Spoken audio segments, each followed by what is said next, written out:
Hi, this is Joe Kwan, the Connection Counselor, and this is another preview kind of test version of a series I'm thinking about creating, a video series in the future.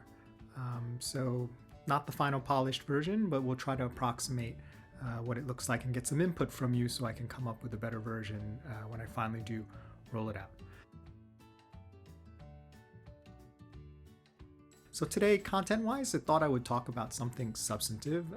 You may have heard in the news some controversy over Bettercom, and their CEO had recently fired, I think the number was 900 people on a Zoom call. So just had everyone crowd into a Zoom call and said, by the way, if you're on this call, you're laid off. And there was definitely a lot of negative response to that.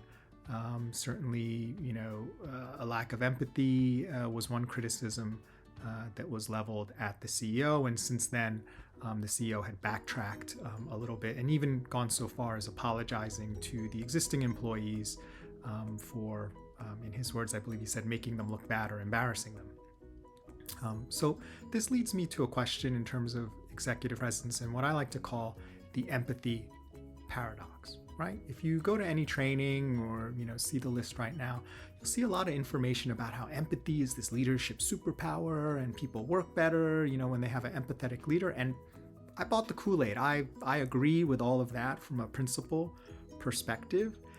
The challenge I have is if you look around and you look at leaders who are CEOs or in other positions in organizations, a lot of them, let's just be straight, a lot of them don't have very much empathy at all.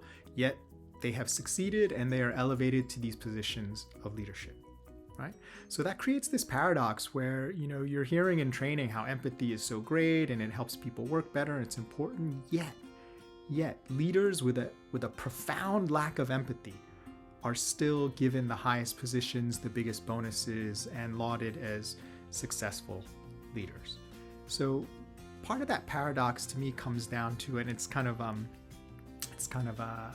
coincidence that this thing happened with Bettercom, right? What makes a better leader? And who decides what better is or what good enough is when you're deciding who the leader is, right? So is there a profound emphasis on creating the best company you can? Or is it a more narrow focus on facts and figures and revenue at the exclusion of other things that maybe in the short term you're hitting all your numbers, but in the long term you're not creating a sustainable, healthy organization, and there's other perhaps hidden, less visible costs that aren't apparent right away, but are definitely hurting the culture and the development of the company.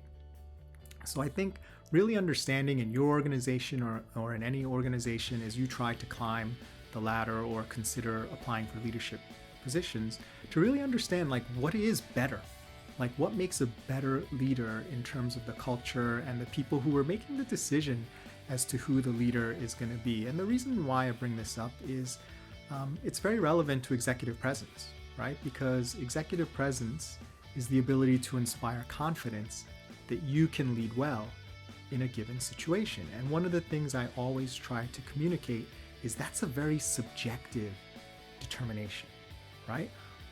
Based on who you are, you will decide who has the most executive presence.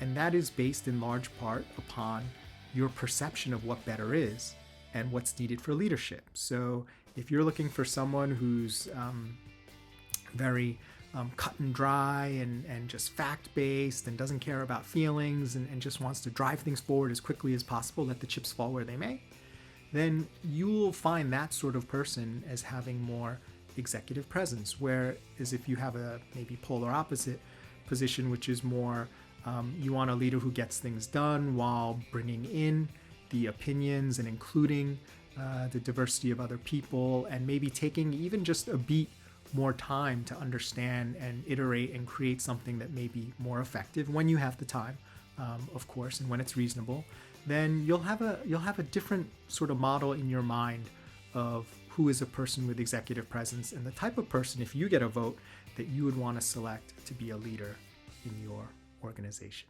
So these are just the kind of topics I want to share and talk about as we go forward.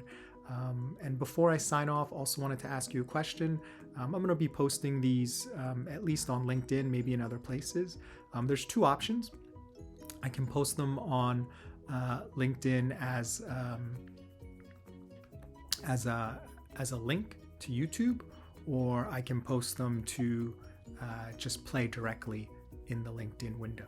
So I'm just curious, from your perspective, is one of those better than the other? Does it really matter from your perspective which way we do that? So let me know what you think, and thanks so much. Bye.